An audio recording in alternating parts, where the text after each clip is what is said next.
Welcome back to the LPL Regional Finals here. We are going to send a single more team to Worlds. It will be our third and final seed coming out from the LPL. It's going to be either EDG or Rogue Warriors. Right now, we don't know which it's going to be, but currently EDG looking like the stronger team heading into Game 3. Clement, I want to start the discussion off here because you were talking about the draft coming in from Rogue Warriors. Yep. You called it from Game 1 saying this won't work again. We saw adaptations come out from them, but it's not moving in the direction that we saw really out of regular split. Yeah, and the key thing you have to remember is that the mid lane picks do not decide the mid lane matchup. It's the jungler choice that really sets the tone here. And I said in the win conditions that Camille was going to be the big jungle between Haro and Flawless, but Flawless is not stepping up to the plate. And if you look at what EDG are doing in draft, they're throwing triple bans into Doinby in the first rotation, so we're really seeing the engine for Rogue Warriors shut down. Doinby is their only consistently winning lane, and if they don't have that, they don't have the early game.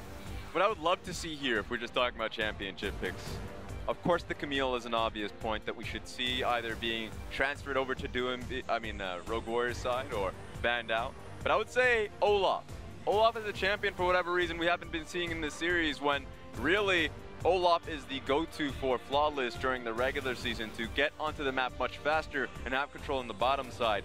If you see Killua getting pushed in alongside his AD carry, it's Olaf that runs you down in the longer lane. That's what I want to see here. Yeah, and there's just not a lot of picks that can do well against Olaf. On the other side, we see Rogue Warriors triple banning the supports away from Mako. But I think the most important one that they're leaving up is the Tahm Kench. What we've seen throughout the playoffs is I don't actually think iBoy is that good at keeping himself alive, or the team probably isn't that good at keeping him alive. And Tahm Kench has really bandaged that situation. If you leave it open, though, it really prevents a lot of those wombo combo comps that Rogue Warriors likes to play against the bot line. So you're trying to make it easier to facilitate Flawless, you're trying to make it easier to facilitate the bot lane, because it also seems like the bot lane is also just pigeonholing themselves into prioritizing the Kai'Sa, looking for these hyper carries once again. And we saw this earlier on in the split from Rogue Warriors, and they decided it didn't work, moved away from it for a good couple of weeks, then they shot up the standings once again. But it seems like they're defaulting on this very similar to how JD did yesterday, to be honest. Yep. It's like, that's not the lesson you want to be learning from playoffs. Yeah, and sometimes you find out a little bit too late in the series.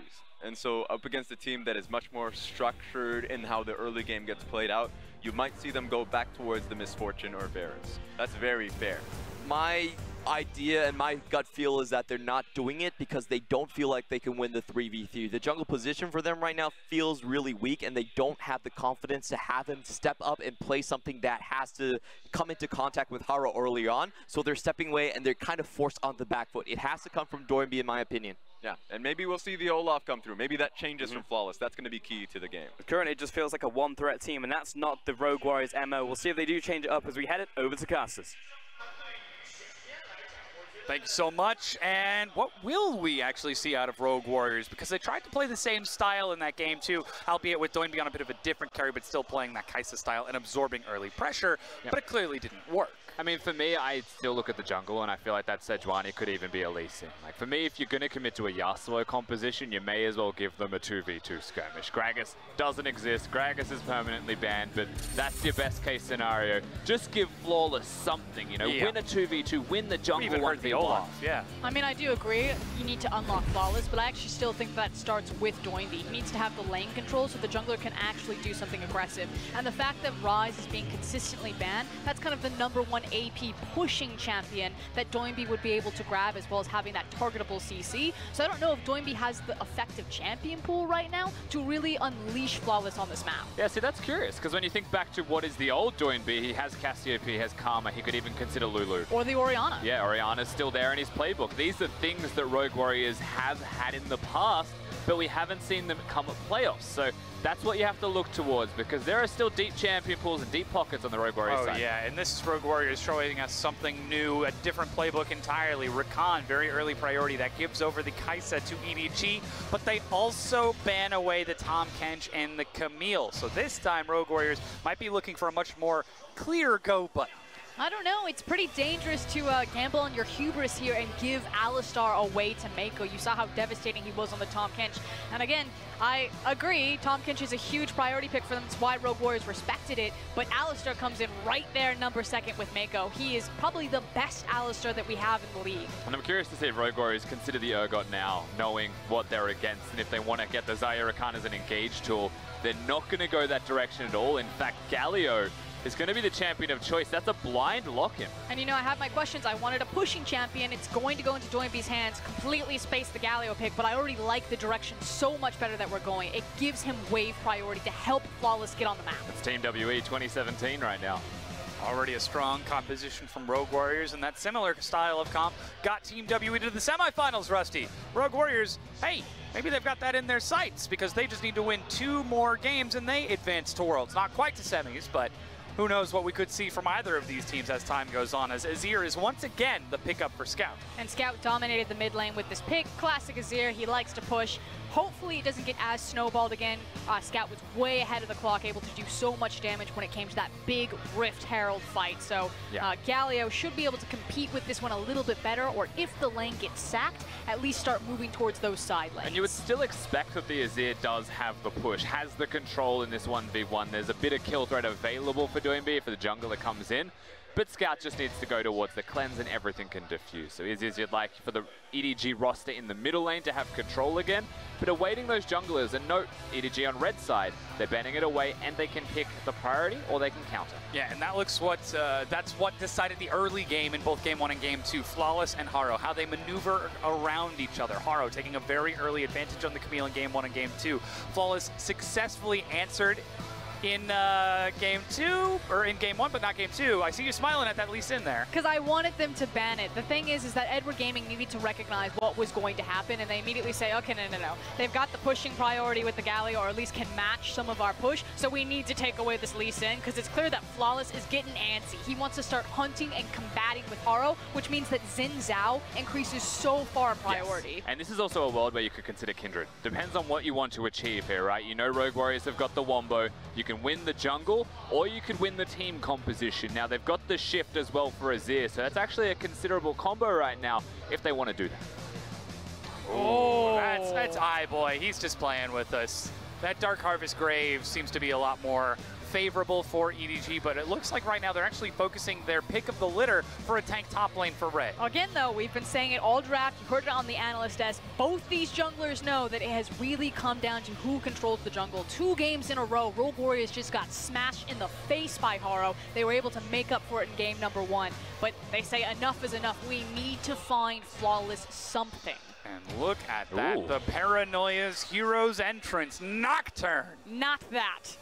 Not a fan. You don't like it? So here's the idea. It's pretty clear. Nocturne flies in, Galio jumps in on top of him. It's the guided missile composition, and it can be quite devastating. My problem here is that for the last 2 games, Edward Gaming have kicked the crap out of you for the first 10 minutes, and it's not going to get easier now that you have the Nocturne. You need to stall until level 6. It means you're dependent entirely on your laners protecting you, which with Sion and Galio could be easy, as well as the Xayah Rakan, but if that starts to break, Flawless is again going to have a bad time. And you can see Haro laughing and smiling as he sees the guided missile, the Nocturne Galio locked in, and decides to take Xin Zhao to answer that Crescent Slash, so great at knocking people away. If the Nocturne shows up, just send him right back out of the fight. Really good at preventing damage from SMLZ as well on the Xayah, who wants to be getting all those feathers across, but they're usually longer range than that of the Xin Zhao Ultimate Arena, so you can't take the challenge, you cannot take him down that effectively all of the time. Now EDG with their composition, they've got a strong early game jungler again. They've got a duelist that will control the Scuttle Crabs again. Azir should have the push. Ornn and Sion fairly matched, and I think the top side for EDG is where Haro will continue to strike in the jungle. And the 5v5 potential, because that's what it's going to boil down to, the zone control with Azir and Xin Zhao. You just mentioned how Xayah is going to have a hard time to penetrate that. If all goes even, if no one finds a snowball, this is simply going to be frontline versus frontline. That's going to be quite exciting to see these massive team fights, as we are now down to a best of 3. 2 victories remaining to determine the final team to advance to the 2018 World Championship. We've already decided 2 so far, but Edward Gaming, the Dynasty, they crumbled early in playoffs. They've had one of their worst splits of their entire career as an organization. Whereas Rogue Warriors, this new team, this new organization to join the LPL, they skyrocketed to the top 4, taking name after name. And now, only a single name remains on that list for RW. Can they strike out EDG one more time to advance to the World Championship? The winner of this game goes to match point as well for EDG. If they do manage to make it to Worlds, do manage to win this best of 5, the lowest seed they've ever gone to Worlds in, for certain. They'll have to run through the play-ins as well. But for Rogue Warriors, their first time going. And I have a feeling that the stakes must be much higher for Rogue Warriors. They're a momentum-based team. If they fall down here, do they start to crumble under the pressure? Whereas Edward Gaming, they've been in this situation a million times. Stone cold killers. Can the Dynasty live up? Will it sustain just 2 more games to get EDG to Worlds, or will it crumble? As we load onto the Rift, it's time for the crowd to once again give these 2 excellent teams all their energy.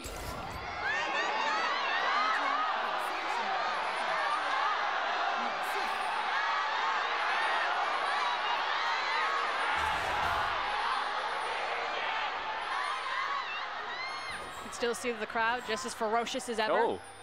Calm down. Oh, we're ready. Oh, bring it on. No, you bring it on. Of course, the The game has changed. What do you got, iBoy? Ball's in your court now. hit him with the same Sticks one. to the classics, Of course, we have emotes enabled in the LPL. We're able to throw those ones up willingly. These 2 AD carries were the 2 that started it the most. They love their white flags, so they're more than happy to throw them out against one another. Not a big surprise to see some banter between these 2 and some trades. Oh, a KPN Rain for some very early damage, and SMLZ is still walking up onto iBoy, trying to play in the window, but Plasma procs, and SMLZ absolutely suffers there. Give him the Yasuo. Show him the hand. So the difference, you'd have to say, in that 2v2, there's a lot of health as a disadvantage for SMLZ, is that he's got Kalua, who will most likely start with heal at level 1. Alistar is reliant on minions dying to get that heal passive off. So there's a chance that the Rakan and Xayah can out-sustain their respective opponents. But usually when you have a Xayah and a Rakan duo, you start W. But it's a creep lead for EDG. They can get the early level too. Let's see where this wave positions itself as Mako just bats Killua away, and even on the Kai'Sa Alistar, EDG still control the lane against Xayah Rakan. I was going to say, I know all the action is on this bot lane right now, but that's the big thing, because again, this is still about flawless. They need the Galio, the Scion, and that Xayah Rakan to control their lanes, to create space for the Nocturne to have time to scale up towards level 6. So still a level 1 through 5, very large window for Edward Gaming to have control of the map, and you can see that Haro is already on the offensive. No time warp tonic this time for Scout as well through his rune set. He's gone towards the Cosmic inside the extra CDR, and note that he did not start with the Corrupting Potion. So adaptations even in the smaller details here from the middle laner of EDG, basing it on his matchup and how he wants to play it out. He's a very smart player. Haro's sprinting towards Nocturne right now. Double buff. Looking like Scout's getting pulled up as well. They seem to have spotted him flawless. He sees it at the last second. The defensive control ward finds it. Spell shield, but Doinby's there to look for the save. A quick cleanse. He gets the auto and first blood. EDG Scout. Disaster for Rogue Warriors. It's only going to delay Nocturne that much more. Brilliant control ward. They scout out, they look for the Raptor trade, and immediately punished. And it's a red buff for Scout on a ranged champion into a melee matchup in the middle lane. From bad to worse for Doinby as far as the matchup goes, and the wave is building in Scout's favor back towards his tower when Haro's got the jungle control. And that's just a bit of miscommunication perhaps from Mouse and Flawless. It was refillable potion, double control ward for Ray in the top lane. And Flawless was close, didn't check the brush, paid the price. Already these lanes looking nice and comfy for EDG. And the tides have turned in this bottom lane, 2v2 as well. SMLZ and Kalua have got their control. It was a Doran shield for SMLZ to the ring of iBoy, so he was always going to have a little bit more passive sustain in this matchup. Mako's going to want the trade, however. And knockup. SMLZ's the target again. The Plasma procs, knockup onto Mako. Heal is ready for SMLZ, but the flash snare from the side. SMLZ still chasing him down. Flash gets him out of there. And RW don't chase the kill. By the skin of his teeth, though, that feather just tapped him on the bottom on his way out. Lets him get to safety, though. Mako will be fine. He was the one who also engaged that trade. Has got the Ignite. iBoy still with the flash. Two summoners rather gone from the side of Rogue Warriors, and the flash from SMLZ is the big one that you have to think about. But here's Haro. He's just going to try and race on it. Hex Flash. The target's SMLZ. Remember, he's got no flash. Haro from behind. They land the plasma. iBoy finds the kill before Haro can even get in there. Now Doinby teleporting in onto Mako. Winds of War misses, but Flawless is there to head him off. Killua gets out of this as Doinby lands a taunt, and Flawless finally gets a revenge kill. But iBoy is still attacking onto Doinby, but minion blocked. Doinby can no longer chase. They'll clear the wave, though. They'll reset the minion wave in the bottom lane. They'll force it to crash. They'll prevent a freeze. There are still good things the Rogue Warriors are able to get out of this, but it's EDG that makes the first big play happen in that lane. They're the ones who look for it, and they're the ones who get it. I don't know if this play is going to be over yet. I think as Haro shows himself, okay, everyone's going to calm down now. Feels like things are getting a bit intense for Game 3 here. Chaos is starting to unravel. You can see the frayed edges at the beautiful tapestry these teams are trying to weave. Because 5 minutes in, it's 1 kill to 2. Currently, EDG have got Scout and iBoy set up. But look at the buy difference there between iBoy and SMLZ. Yes, you're still playing in the lane with sustain on both sides, the Rakan and the Alistar, but the all-in potential, which is exactly what Edward Gaming have shown their hands to do with Mako having that Alistar and having the BF sword now in the back pocket. Huge strength for Edward Gaming's bot lane. There's actually a window of opportunity as well pre-level 6 where SMLZ can't use that ultimate to disengage. With Hex Flash up, every 20 seconds you can use it and look for these chances. Haro now going to try and find that chance, but it needs to be onto SMLZ. They're going for... Oh, I thought he was going to go for Killua right up against that wall. The Killua with the Xayah, of course. So much thinking about it. There's the delayed follow-up again. SML sees the target as Haro shows up at Flawless. Following at level 5, Mako walks through the feathers but gets snared. Flawless chasing the auto attack. Flawless gets it. 2 kills to Rogue Warriors as they counter game. And another great read from Flawless. Yes, he's been targeted this entire series. They've been invading his jungle, putting him down, but he is still finding opportunities and making something out of nothing. Constantly counter-ganking at the right time. Even when he dies in the enemy jungle, he still has the camp advantage. He finds the kill in the bottom lane as well. He's at the right place most of the time. And a lot of the difference has been made from Rogue Warriors in that first game by where he was in the bottom lane. It's happening again. You know that something's going to happen bottom. We just spoke towards the reasons why. And suddenly he's there to make sure that Rogue Warriors reap the benefits. That's a 500 gold lead to Rogue Warriors. Those 2 kills onto Flawless and the experience from the kills getting him closer to level 6. If he was able to get those just by walking in, once he gets Paranoia, EDG might be in even more trouble as we're starting to reach that level 6 mark. But again, if we're talking about telegraph plays, is a bit of the old trade between the potatoes and the top lane. You're going to see the Galio, you see the Nocturne.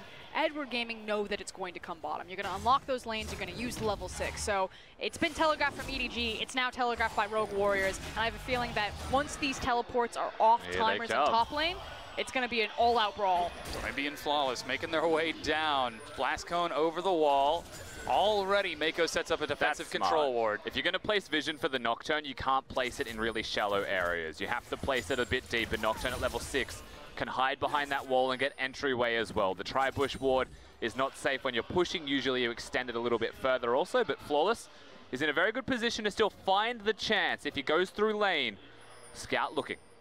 He's been spotted out by a ward. Doinby could be here to collapse. Yeah, Scout has to be really careful right now. He just now recognized about halfway through that river that if they spot him out, there's 2 members that can immediately collapse on him. He must wait for Haro before he can make that path and that route down bottom river. A consideration here actually is that Doinby's running himself completely dry of mana by having to clear the wave with spells to be able to leave in the first place. His blue buff is not up for a little while where EDG's is. So I think Flawless may continue to try and advance here, if not for the bottom lane dive for the enemy blue buff, but that's where EDG collapsed. Yeah, and that's also really dangerous. Like you're saying, it's not just the mana used to clear the wave, it's the mana that would prepare for this fight. Haro finds the engage, but Flawless with the spell shield. That's the Void Seeker from iBoy. The target's Killua, they swap places. Flawless goes in, the hero's entrance. He's trying to back out of this. Low health, but Scout finds the kill. Shut down iBoy into the back line, finds Killua, gets knocked up in midair. SMLZ denied the knockup for iBoy, and that's Doinby going low as SMLZ runs for the hills. EDG see the play coming a mile away. They're trying to stall it out as Mako. Can he soak the hits he can. A double kill to iBoy,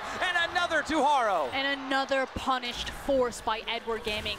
Rogue Warriors wanted to take the blue buff, but Doinby didn't have the mana. Rusty just said it was to help control the mid lane wave, but that meant that it delayed him getting into the fight, and once he was in the fight, it was a 3v4. And it's not a setup that Rogue Warriors were strictly prepared for. It's something that they really wanted to achieve, but nothing more. You'll be able to see it in the replay as well, but you can also see the control wards right now on your minimap.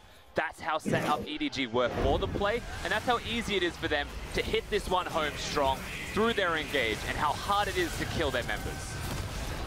Flash from Haro to reset it, but once the front line is set, once the plasma's on the back, EDG just have their pick of the litter to how they chase these kills.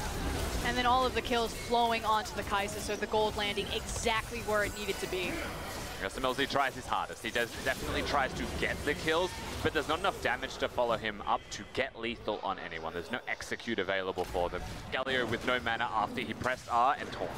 And while that play was going on, Mouse and Ray were trying to rotate down from top lane. You heard Mouse use his ultimate to race in. I believe Ray walked up and body blocked his ultimate in mid lane to prevent Mouse from collapsing onto EDG, giving SMLZ a chance to turn it. So I've got good news for both teams. Good news for Rogue Warriors, your composition can still scale up. You're not out yet. Good news for Edward Gaming. Guess what? You thought you had a buy advantage in bot lane before. It is now massive down there, and you can continue to snowball and get ahead of the clock. Already that's manifested itself into a Cloud Dragon and push pressure for iBoy and Mako to keep SMLZ down there. Scouts also finished off his Nashor's Tooth to only the no stacks Rod of Ages for Doinby, freshly purchased. EDG, they're ready to take another fight if they want to, but they need to start looking at what's next. Or even better, just keep the pressure up and scale on these massive Azir and Kai'Sa carries even more. It's about breaking the turrets, really. They're engaging. Whoa, they're actually going into the bottom lane. It's Rogue Warriors who don't have the patience. There's the Killer Instinct first shield, but caught, followed by Flawless, the slow, the chase, and he goes down. SMLZ finds himself another. And pretty much off cooldown, Flawless with the ultimate goes in once again to the bottom lane. EDG were not prepared. That was a shutdown of 3 kills as well that goes into the pocket of SMLZ, and pressure on the bottom lane outer. And we have to talk about that backline reach. The fact that you're facing a Nocturne, a Galio, and a Rakan. I don't blame iBoy right there. Mako tried his hardest to keep him safe, but it's just so much distance to cover back to safety. And though iBoy did end up dying, that equalizes the gold between those AD carries. Stormrazor's boots and double dagger for the both of them. We've got a lane swap as iBoy is headed top. Mako surely soon to follow, but Haro's on the way to set up with the Killer Instinct Plasma setup. Yeah, it's also a potential kill. They're looking with Haro right now. That's the knockup. They've got a CC chain. Mouse still holding onto the flash. He's running as fast as he can, but EDG just do the damage in time. Mouse is going to try his best to clear this wave, but because there's 3 people here, he's going to die before he's able to do so. It's a cannon wave, so iBoy on this first minion wave as it crashes could get lots of damage down, but Flawless once again in the correct area, whilst a little bit late. He wouldn't have been able to help Mouse regardless. It feels like any lead that EDG had gotten off of that blue buff collapse has almost entirely been diffused right now. The itemization has been equalized between the 2 ADCs. Flawless following the rotation towards the top side and picking up all of this experience and gold after a successful gank bottom. Rogue Warriors have successfully staunched the bleeding right now. And that buys time for SMLZ to push bottom and answer the damage that iBoy did up top. It's not going to result in any turrets yet before the lanes finally stabilize a bit, but that means that our top laners have to hold the fort against duos. Meanwhile, the neutral objective is still up. That Rift Herald, yeah, it still belongs to them. And remember that EDG also got the Drake. So as far as neutrals go, Paranoia. EDG is starting it off, but Rogue Warriors, they've got the combo. Doinby's in the area. That's a teleport. I'm not sure if Rogue Warriors want this. SMLZ's nowhere near the pit. Ray completes it, but the Rift Herald is picked up. Rogue Warriors just back it off. Numbers advantage for Edward Gaming, making the rotation, and as you called it, Dom, it's simply the numbers advantage. But now, can Rogue Warriors just time this tower fall with the top tower that EDG have now put a bullseye around? Yeah, the first time in this series, both AD carries haven't gone towards the teleport as well. They wanted to control that lane. Zaya Rakan makes sense that both of them would consider that. And through that, they have got the map advantage. Nice cancel. That's the Paranoia up top. Flawless is chasing onto iBoy again, but because of that cancel, that means Mako has no headbutt. He's still getting good damage onto Flawless, who's forced to turn him back away from iBoy, but Doinby has found Scout. Big damage as they're trading, but once the cooldowns are gone, Doinby needs to turn and run. Killua looks to get in, but he goes to the save. Manages to get Scout in midair. The Emperor's Divide sends Killua out of the fight with the save. Meanwhile, in the bottom lane, Ray solo kills SMLZ 10 and solo deaths to the AD carry of Rogue Warriors. SMLZ now 1 and 3, sitting in this bottom lane, not helping the rest of his team. Kalua's an absolute angel, tries to save Doinby in the worst situation, and manages to pull that miracle out, but the cost is still so high. And where the bleeding had been stopped by Rogue Warriors, Edward Gaming now rip it open a fresh wound as they win across the map. Because Ray was able to take down SMLZ, it means that there's no tower trade, so they now get the objective and the open map. First brick onto iBoy at 3-1-2 as we see how that plays out. There was a Scuttle Crab in the river that SMLZ took himself. He just gets bodied. And Ray just uses his buttons. Good attempted dodge, but can't outwalk the Ornn. I mean, that's what an Ornn will do to you with Ninja Tabi and an Iceborne Gauntlet complete. Yeah. But if he gets an auto attack down, if he gets a piece of crowd control down, the rest is soon to follow. No way out. Especially once you apply Brittle, that just makes it even more difficult. As Rift Herald summoned in the mid lane, EDG, no rest for the weary, continue to run the tempo up against Rogue Warriors, and nobody's there to defend this. Doinby just completed a recall for Seekers, but the Herald charges and they take a mid-tier 1. Rogue Warriors completely out of position is an understatement as Shelly's going to get 2 charges. And the fact of the matter is that this Paranoia Heroes entrance combo has not paid off for the first 15 minutes of this game. And until they connect on that combo, Rogue Warriors are just going to get run over by EDG. Now SMLZ's finally grouped with his team, but EDG are already moving on to the next objective. They've got their list, and they have absolutely checked it twice. Mid, Rift Herald, Dragon, top turret. It's just on and on as they're taking objective after objective and now find themselves 3,500 gold ahead, and a lot of that is on those big damage dealers, Haro, Scout, and iBoy. And iBoy, I think, also just leveled up to 9, so got access to the Evolve. Hey, Kathian Rain. Yep. Feeling a little bit better for himself as well. Here we go, once again. They're looking for the play. That's the combo. Haro's over the wall. Doinby can't quite follow. They've managed to catch up to Scout. The Emperor's Divide. Flash from Flawless. Scout uses his own. Mako with the save. They turn on to Flawless. He's forced to use the stopwatch. Scout still doing damage. Looking for the final kill. Comet doesn't connect. And Flawless gets the chance to walk away, but that was 4 versus 3, and still EDG nearly turned it. And Scout is too clean right now, and Flawless is too desperate, because meanwhile Ray has gotten full access to this tower. Again, because this entire series has been tank versus tank, it's more about the team fights than necessarily the 1-4 or the 1-3-1, but there are starting to be breaking points. And at first glance, you see the flash by Flawless, and you're thinking, what on earth is he considering? But it was a bait with the stopwatch, trying to bring the rest of EDG forwards again. Maybe they think they can get the kill. He was very close to going down. It was a very risky decision for him to make, and it doesn't pay off in the end for him as the stopwatch now just gone. And you know what's interesting is that when you look at Rogue Warriors, they're kind of live fast, die young, because when they win very quickly, and when they lose, they actually have the fastest average loss time of any of the teams in the LPL. So they don't sit around and try to stall out a lot of games. If they're on the back foot, they're going to constantly look for these plays because they'd rather be aggressive and proactive to get back into the game than just passively watch themselves lose. And I wouldn't say this is a composition where you want to be passive with a deficit either. You want to be finding those picks, maybe get the team fights, if possible, for yourself. And something that Rogue Warriors know all too well.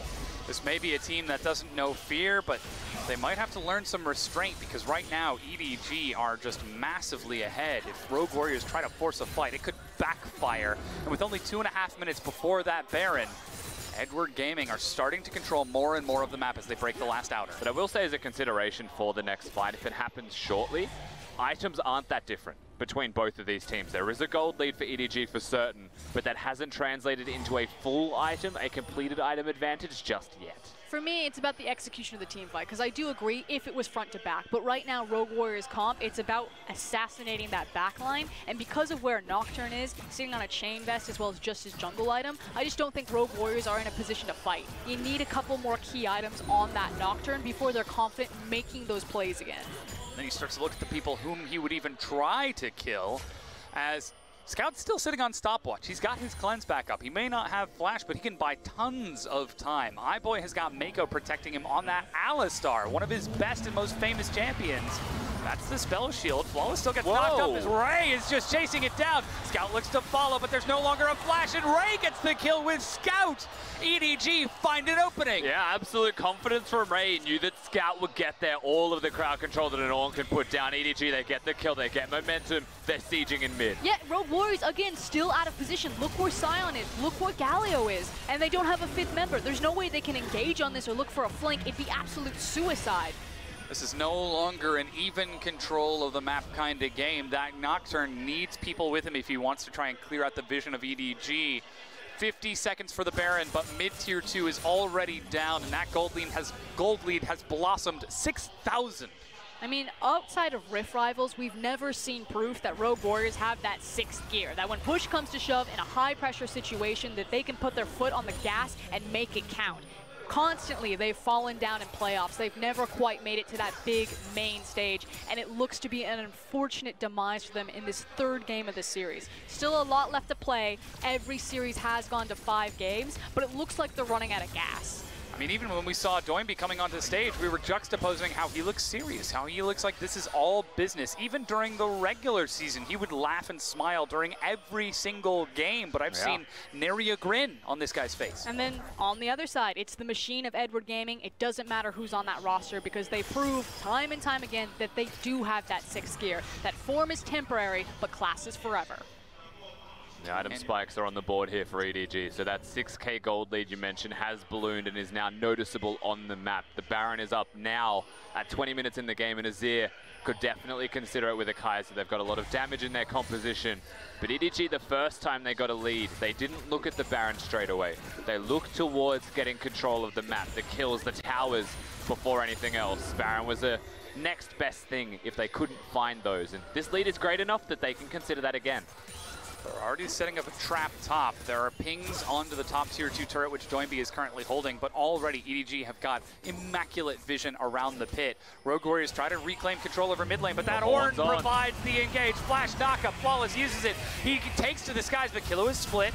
Ray looks to go back in. SML sees the target, they turn it around. Scout on the side, but he's got the stopwatch. Mako looks for the save. Hero's entrance delayed. He flashes. He's got the cooldown. He resets front to back. Taunt under 2 as Doinby finds it. They manage to find 1. Mako running as best he can, but SMLZ finds the feathers. Rogue Warriors find the fight. And fill up the tank because they're heading straight to the Baron. A god tier play by Scout, but it's not enough. Now Azir and Haro are still alive as well as iBoy, so EDG might be able to mount a front. EDG, they know they've got the vision. They have to step up. They can't just cede the Baron. There's a lot of damage from Rogue Warriors. They're coming in as Haro. The smite is still there. Vision over the wall. iBoy dodging back as best he can, but Scout gets caught over the wall, burning down, and iBoy split 2. Rogue Warriors, they just use it as a ruse. They use it as a trap, and the EDG fall for it. Hook, line, and sinker. Edward Gaming had complete control of that Baron pit. They were looking to kill Rogue Warriors and take this game, and suddenly everything has been torn apart. Haro needs to make a miracle here. Ray's coming in with a teleport as well. They still want to go for this. It's going to take so long to get the Baron down. Rogue Warriors, they may turn again, but look at their health bars. They're so low. Mako's there. It's down to 4,000 health. Taunt lands onto Mako. He has no ultimate. They just burn through his health. Ray still trying to absorb it. Haro goes forward. He gets the crescent sweep, but that's the paranoia. They dive in. He's still buying time.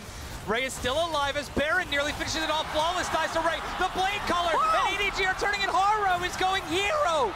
He's turning it around, and finally 4 kills for EDG, a triple for Haro. And we almost come up with a double ace. There's been like 10 kills plus in this trade overall as well. Ray, huge. Haro, when it matters the most, does come in and make the play. Baron stays alive. But we're down to 4,000, even less now. Rogue Warriors, they're back in the game. Yeah, throw it all out. Rogue Warriors, they've got the fire. It's been reignited. Full steam ahead. I cannot believe they won this fight. The amount of repositions and defensive ultimates that they had to use just to be absorbed by the Ornn. And then you're thinking, there's no way Rogue Warriors do it. They find Scout. He's out of position, but Scout plays this amazing, flashes to the other side, and somehow they still come up with it. Yeah, they run out of ultimate on Mako. They run out of health on the tanks, and in a front-to-back style, which is surprising to say, as you mentioned those ultimates, it does go in favor of Rogue Warriors. And now we get the 1.5 minutes of Baron bait and team fight. Just the amount of individual performers in this extended fight was absurd. You could look at any key member and something amazing is happening. Yeah, iBoy does step up a little bit too far there and is caught in the taunt by Galio, and that's where it really does hurt them. You see the follow-up here, Ray and Haro are the 2 MVPs, but this Baron has also done a significant amount of damage to the Rogue Warriors' health bars. Mako is just the sacrificial cow in this case. Again, the fact that it takes them so long to do the Baron. And here we see Haro go back in, lands the sweep, 2 versus 5. And manages to find a way in. Flawless goes down, he sees low health, finds Killua, and gets the final turn onto SMLZ. He was so lucky to get SMLZ, a small amount of time left, a millisecond, he could have done it. But look at the gold reward as a result of that Trinity Force now completed on Haro. He's sitting on that stopwatch, whereas the Guardian Angel finished for Flawless. Zanya's has been completed for Doinby, and we're still seeing 2 items for EDG's Scout. And let's see if the fan vote is also supporting Haro after that. Nope, still on Mako for that Alistar. Of course, he is the captain. Throw him a bone! That was crazy! And now he's got the Trinity Force so he can actually step up and be a carry. Because something about EDG's composition is that they have threats pretty much from every angle. And now that Xin Zhao picked up the triple kill, it's not enough just to grab hold of Kai'Sa as well as Scout. Yeah, vision control does belong to Rogue Warriors currently around the Baron, and that's a big deal for them, where before they were struggling to get wards down. They were struggling to get any semblance of control on the map. EDG, they were snowballing. This time you can see their posturing, it's much more defensive, it's respectful. They know that the gold lead has shrunk, and because they can't see the definitive gold values, it may feel to EDG like Rogue Warriors are closer to even than it actually is. And so, for so many times, I feel that Edward Gaming almost are a bit too controlled, a bit too respectful. They've slowed down a lot of their game times. They tend to stall out when it comes to the mid game, and I'm curious if a beating like that is going to make them think twice about another forced Baron play. Rogue Warriors need to have the fire if they want to compete. They need to reignite their passion on stage. And it looks like the embers, they're there, but it needs to be coaxed into something larger if they want to bring down the machine, bring down Edward Gaming. They finally get their first turret of the game, but as we get to the 25-minute mark, you can see how everyone is just waiting for those core cooldowns to come back up, the summoner spells, those core item buys, before we look towards that next fight. Because as we said in Champion Select, that's what we're looking at for these 10 champions. Absolutely. The summoner spells is a big thing that you mentioned. Haro not having flash will hurt him getting access. If he goes too deep, he is just caught and dead to rights. So a lot of respect does need to be shown. Rogue Warriors right now, actually when you look at the gold distribution across the board, the only person missing it is Doinby in the middle lane. But because he's a Galio, they're actually doing pretty well for themselves. And for me, it's just going to come down to execution about how these team fight works. Again, guided missile comp from Rogue Warriors. It's about access into the backline and blowing people up instantly. You're looking for Scout, you're looking for iBoy. As opposed to Edward Gaming, if they ever get a fight that's front to back, if they ever get a fight around a choke point with both the zone control of Xin Zhao, Ornn, and Azir, they will absolutely destroy Rogue Warriors. I just think that EDG's composition is theoretically easier to execute on because you don't have to worry about as many flanks. It's just about running into your opponent. That said, Rogue Warriors made it work last time. They did it once, yeah. EDG have the luxury of choice. They can choose to use this composition for engage or disengage. A good ward in front of that tier 1 spots out the exact same fight bait from EDG. That means Mouse can continue to split push on the side. This time he's not there with his team right away, but he does have teleport. I mean, the other big thing here is that the Zonius is on for Scout. And the Nocturne can't assassinate him straight away. It requires multiple pieces of effort. And through that, iBoy then becomes the primary target, but Mako standing next to him. It's so hard now for Rogue Warriors to use their composition's base strengths to kill someone immediately. They almost have to outplay in the engage. Killer was the one that I'd look at. Yep. On that recon, priority picked for a reason. First round, blue side, Rogue Warriors put their faith in the support. The youngest player on this team. Rookie might be caught. Currently, he's looking to recall with SMLZ, but he's on top of a ward by EDG. And they reclaim control over the Baron pit once again, but Mouse, he's using that 1-4. He's trying to find an opening to pull EDG apart. Yeah, we're just watching the seesaw right now as our top laners take turns about who's going to grab that bottom wave. Okay, Zion, Ornn, it's your turn now as he walks back, and in these windows, that's when the teams start to hunt. So I like the recognition from Edward Gaming. They say Ray's got to take care of the bottom wave. That means we're going to take our backs right now. And one thing we haven't considered is the Galio being able to go into a side lane. When you actually look at the lane assignments from EDG, it's Kai'Sa going top. Kaiser clearing waves, which means Azir is mid. Of course, Azir doesn't want to be in the side wave, needs to be grouped up with the roster.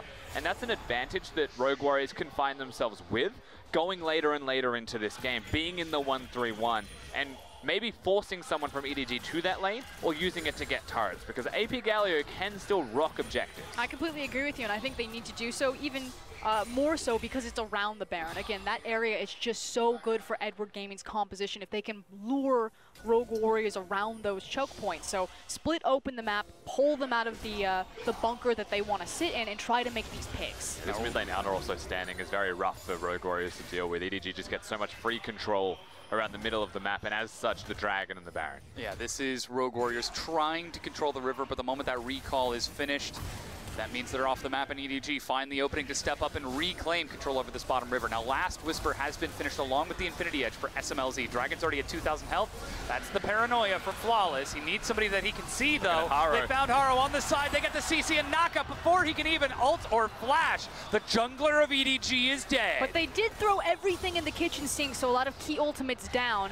I don't think they're going to try to force the Baron because they are missing a lot of that battle power. EDG could go in. That's the call of the Forge God. Knock up onto Killua. He's the primary engage. He's still got flash, grand entrance, but no quickness. Yeah, the correct decision from Ray for certain. You use the ultimate. You don't hard force the engage. You see if you catch someone out. You do have the massive ultimate advantage, and throwing one away like that, which is just, you know, testing the water, seeing if you can find something, is very viable for EDG. And if nothing else, holds the turret, exactly what they want. Yeah, in the end, they got the Infernal Dragon, and all they did was trade their jungler's life, so still a win for Edward Gaming. Especially now that that's double Infernal for EDG on a very high damage composition, the Azir, Kai'Sa, and Xin Zhao. Now, despite that, Rogue Warriors get the chance to reset the map and reclaim control of vision around that Baron pit. So we're still looking at that next fight. We're still looking at the big 4-item, 5-item power spikes. Are they still power spikes at that point, or do we consider them just strengths when we're 35 minutes into the game? I mean, there's not a huge gold difference between them. I think the word of this series is always going to be coming down to execution. It's going to be about team fights, what your composition does, how it's supposed to execute in team fights, and for me, individual performers, specifically SMLZ. iBoy and SMLZ are vastly different about how they play around team fights. Edward Gaming almost have to bend over backwards to keep iBoy alive, to put him in a good position, whereas SMLZ, you don't need to invest many resources to keep him safe. He is an expert ADC about how he plays these fights. Yeah. He's also got some of the highest damage to gold efficiency in these team fights as well. Scout is very good at sustaining himself also, and Scout and Doinby between mid laners are just their own flavor, their own style hit. So it does come down very much so to these AD carries and what they're able to do. If you think back to the fight at Baron, iBoy was a bit mispositioned. He stepped up a little bit too close to the action and was taken down very promptly. Those things do happen in these games for EDG, and they do suffer the consequences occasionally because of that. Most of it happening when chaos breaks out. And you have to have a feeling that Edward Gaming fans probably a little bit nervous right now. Over the course of this split, and over the course of probably the worst year that EDG have ever had in their career, it usually happened around this Baron pit, their inability to make hard calls, and their weaknesses in team fighting specifically. Uh-oh, Mako sends Killua over the wall, and Killua says, thanks, man, as they're already burning down the Baron. Half health remaining. Haro, he's got Flash Smite, level 14 to level 14. Here comes Ray. Mako's on the side, but Ray with the flank. So risky. Call of the Forge God, the engage out of the back, but Baron picked up by Rogue Warriors. They're locked into the pit, though. Scout is ready to fire across. Bounce standing in the front. SMLZ nowhere to go, but he's trying to get the damage hero's entrance, and he's still going to be alive, but they've got enough AoE. Scout finally getting in. Can they finish him off? SMLZ dies as Scout is doing the damage, but on the front line, iBoy, he's being defended right now. Mouse looking to finish off the kill, but already Rogue Warriors have lost so much, and 3 members have died. And the ghost continues to haunt Edward Gaming around the Baron. They lose the objective, but Scout is their knight in shining armor. When Edward Gaming pop off this new 2018 squad, it's when that guy goes Super Saiyan. And it's 30 seconds now with 2 members gone from Rogue Warriors, 20 on Killua. No Baron should be no problem for them. Doinby is going to try to wave clear, but they can't hold, so it will be an inhibitor gone. And that's Baron for inhibitor traded, and the team fight victory for EDG. Big win. Already EDG find themselves in the gold lead. They have been running this entire series against Rogue Warriors, and finally they forced them into a situation they want. And such a risky call from Rogue Warriors. Now Flawless does manage to secure the smite, and everything looks disastrous for Edward Gaming at first, but Scout from the back of the pit, walking all the way around, cleans it up. Yeah, SMLZ tries his little heart out, but with 3 tanks sitting on his face as well, impossible to get away from them when you're confined to the Baron pit. Flawless, he wants to disengage Ibo, he wants to get the damage dealer away, and then you're sleeping on Scout. And with so much invested, both Mouse and Flawless trying to kill iBoy and not succeeding, whereas the remaining members of EDG doing the same to SMLZ. EDG come up big. Haro, he had one job, go in and look for the smite. Didn't succeed, he ended up dying. The only kill for Rogue Warriors, but look at Scout's damage. And we have 1 minute and 45 seconds left on this Baron buff for Rogue Warriors. They've lost their mid lane inhibitor, which is the easiest one for them to hold, easiest one to defend. But it's also the shortest avenue of victory for EDG. So it really comes down to how these teams want to play from here. And I think with the Elder up in 1 minute, that may actually be the game-deciding thing.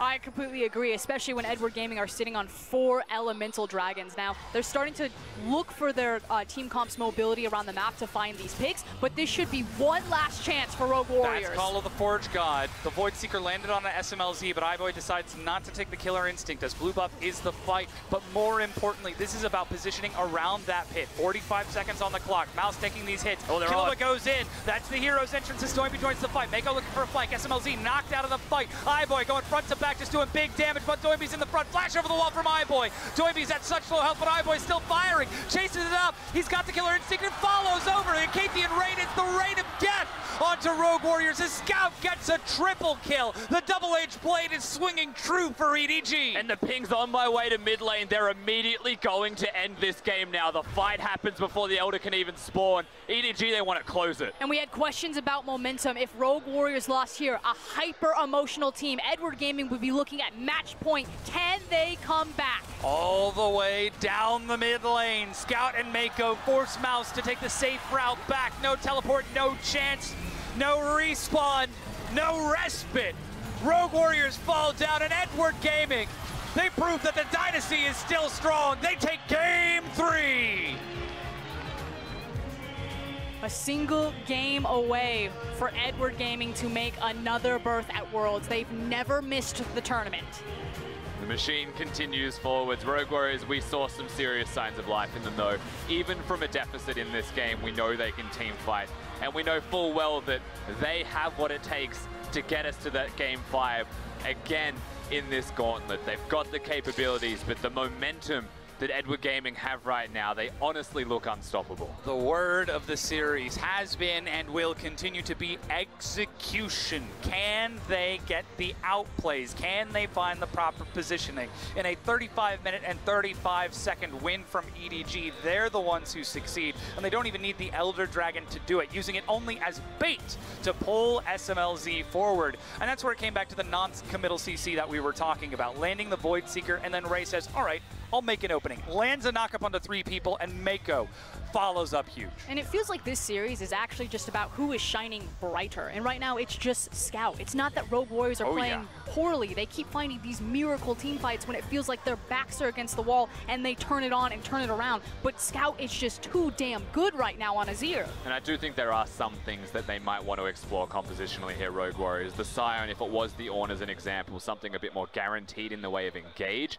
to help the Nocturne Galio combo work effectively. Because for EDG, Cleanse and Zonias is all they need. They win the team fight almost as a result of just having that. Yeah, I mean, the massive damage from Scout in these fights is more than enough to put up with that and bounce it back. But Edward Gaming, the momentum that they are bringing into this series, we thought Rogue Warriors might have iced them out with how they won game 1, but EDG showed they are way more resilient than that. And neither of these teams had a good playoff. So if you look at the most recent tape, there's no way to call this one. Rogue Warriors have dominated them the entire split. They came to playoffs, they fell flat on their face, ran into RNG, and then fell over to JD Gaming. Yeah, well, now it's time for our analysts to break down the match point win for Edward Gaming. Next up, match point indeed for EDG, and to be honest, we got what we wanted in large parts coming in there from Rogue Warriors, who were talking about Flawless, and it's like we didn't really see him do anything in those first 2 games. Yep. We needed to see more. Picks up Nocturne, first 2 kills of the game, go over to him in the setup, but then from there, it just kind of went haywire. Yeah, I have to say the Nocturne wasn't exactly what I wanted because it still falls into the same issue of not having any contest pre-6 either, so he's still giving up a lot of his lane pressure and jungle pressure, but kudos to him, he does find those picks when he counts later down the line, though. And so just take a look at the pick ban immediately. I know that, making a mention of it, picture perfect Galio all-in composition coming in from Rogue Warriors. So it was very clear that the Wombo combo around Nocturne Ultimate was the clear go-ahead. But then you look towards EDG. And to your point that you already made a mention of, the Xin Zhao, he had the pick of the litter. He was literally last pick jungler. Yeah. They are so focused now on giving the proper matchup to Haro, and he was able to pay off. Because you were right about the 2 kills going over to Rogue Warriors early, but the first kill that came down was on towards the jungle. Nocturne died early trying to steal away the Raptor camp because the 2v2 was there, and that's what was impactful. That being said, here was the result. This was the later on invade, and this was the major problem because Rogue Warriors just dive in way too deep. Yeah, and they fall at this exact same moment 2 times in a row. This is the first time where they actually fell back. They got the first 2 early kills. They walk into a trap within full vision of EDG just for the blue buff, and I love the way that they just close off the blue ramp. This is going to be a reminiscent play for Rogue Warriors down the stretch as well. And it's very predictable as well from Rogue Warriors. You know that they're going to come to you. They're going to bring the fight to you, so why not have picks and why not set up around the area with full knowledge that that's going to happen. That was the case right there, and it feels like that was the case moving on in the series, or in the game rather. And for Rogue Warriors, they're always going to find those miracles. For a split second, I was thinking, oh, is this the Rogue Warriors from regular season coming back? But it wasn't to be. Yeah, but at least it wasn't a clear-cut game. Even though I talked about that it's solo death towards Raptors and that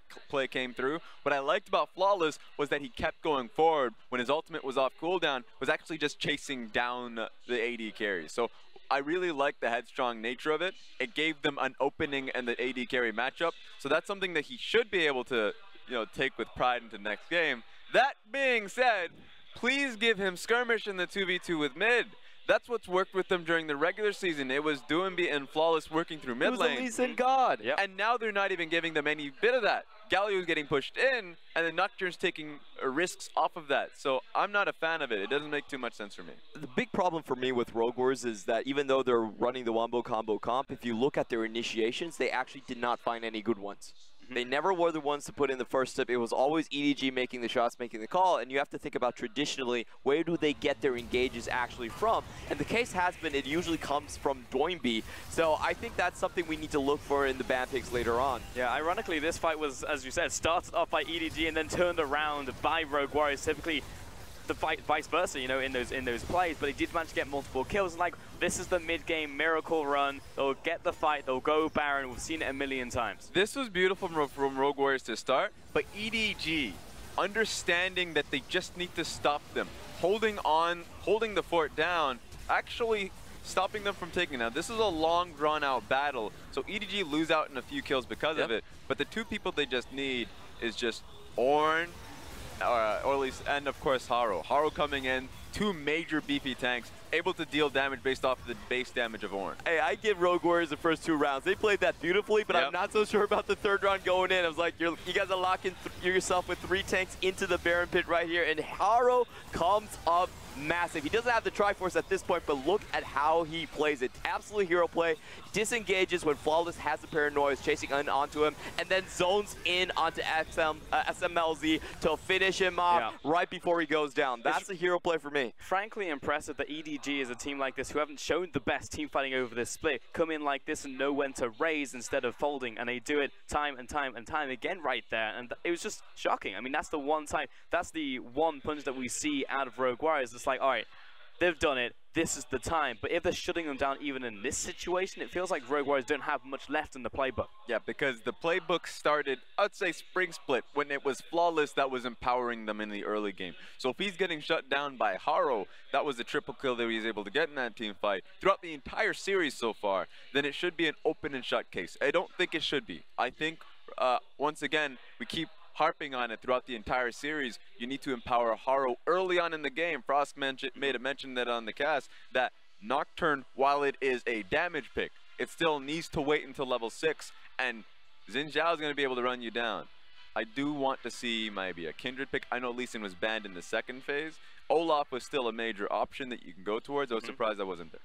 So priority coming into the jungle is going to be big here. Also maybe looking towards the bottom lane. But it's going to be Scout actually taking the MVP for EDG, because while we're looking for solutions from Rogue Warriors, the solution is already here from EDG. He's not the solution. He's the answer for EDG right now. He's been the best player for them always down the split. And the breadth of his champion picks is really what amazes me. We typically think about him as blind picking Aurelia or just going for the Rise or something like that. But he's holding on to his cards, and he's able to counter out Doinby at the same time. And that's what's really swinging the series. Yeah, I honestly, the Azir pick in team fights, you don't question it. The only times in which it didn't work in the regular season, when there was way too many bruises and some monstrous gold funneling composition that was running him down. But when you give him the space to move, he works wonders with it, which is why I love to see, again, Ray on tank picks to make him safe in these team fights, because Scout's making wonders happen. So let me just ask you this.